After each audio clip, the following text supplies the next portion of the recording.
Hi children. How are you, teacher? Okay, I am fine. Thank you. How are you? Okay. ఇదేంటి? 0 1 2 3 4 5 6 7 8 9. ఇందులో అన్నిటిలోకల్లా least చిన్నది 0. తర్వాత పెద్దది 1. తర్వాత బిగ్ 2.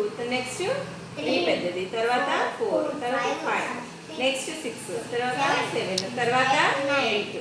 తర్వాత 9 పెద్దది. అవునా? ఓకే, ఒక్కసారి ఒక చిన్న కథ చెప్పమంటారా? చెప్పనా?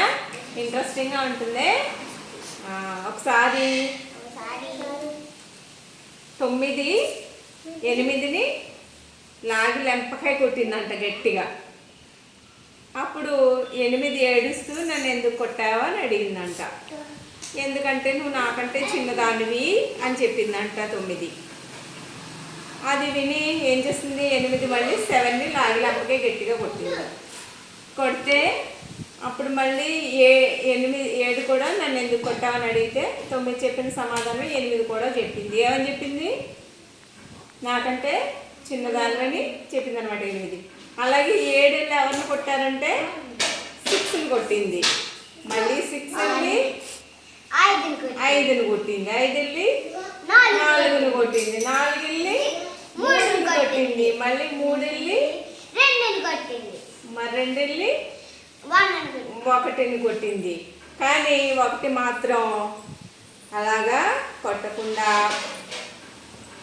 1 తర్వాత 0 ఉంది కదా, దాని కింద 0 ఉంటుంది. దానికంటే తక్కువ నెంబరు 0.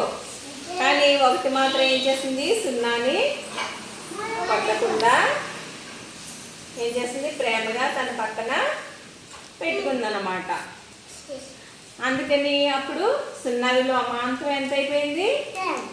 10 అయిపోయింది. 10 అయిపోతే అప్పుడు ఈ 9 భయపడింది అనమాట.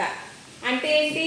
10 వచ్చి ఏం చేస్తుంది? మరి 9ని కొడుతుంది కదా, మరి భయపడ్డా 9 వంతు అయిందనమాట.